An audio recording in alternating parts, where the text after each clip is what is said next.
اور یتیم کے ساتھ تم اچھا سلوک کرو۔ یتیم کس کو بولتے ہیں؟ اناتھ، جس کے باپ کا انتقال ہو گیا۔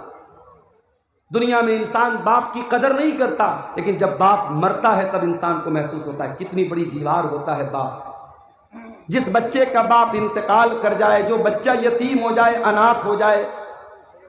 آج مدرسوں میں دیکھو اناتھ بچے پڑھتے ہیں، جن بچوں کے باپ زندہ ہیں وہ گھر سے فون کرتے ہیں، بچوں کی حال چال لیتے ہیں، بچوں کو پیسہ بھیجتے ہیں، کبھی کبھار ملنے کے لیے آتے ہیں، بچوں کو ٹافی دیتے ہیں، سامان دے دیتے ہیں۔ سوچو انہی بچوں میں جو بچہ اناتھ ہے، جو بچہ یتیم ہے، وہ بیچارہ اپنے آپ کو کتنا بے بس محسوس کرتا ہے۔ سارے لوگوں کو پیار کرنے کے لیے ان کا باپ موجود ہے، میرا کوئی باپ نہیں ہے، میرے باپ دنیا میں نہیں ہے۔ اس لیے اللہ تعالیٰ یتیم کے ساتھ، اناتھ کے ساتھ اچھا سلوک کرنے کا حکم دیتا ہے۔ فرمایا والیتاما، اور اپنے یتیموں کے ساتھ تم اچھا سلوک کرو۔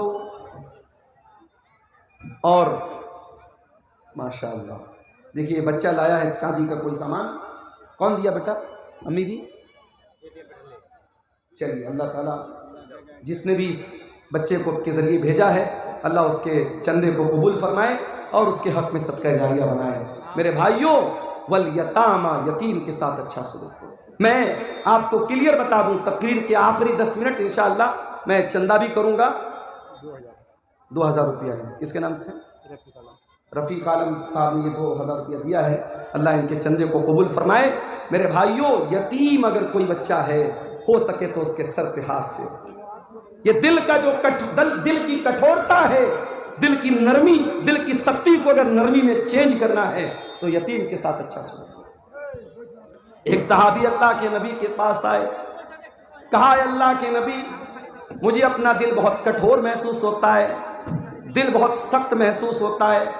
آپ نے فرمایا جاؤ امسا براس الیتیم، کسی اناتھ کے سر پر ہاتھ پھیر دو، کسی یتیم کے سر پر ہاتھ پھیر دو، کسی یتیم کی مدد کر دو، کسی یتیم کے کھانے کا انتظام کر دو، تمہارے دل کی کٹھورتا دور ہو جائے گی۔ آج مسئلہ تو یہی ہے میرے بھائی، ہمارے دل کٹھور ہو چکے ہیں، ہمارے دل سخت ہو چکے ہیں۔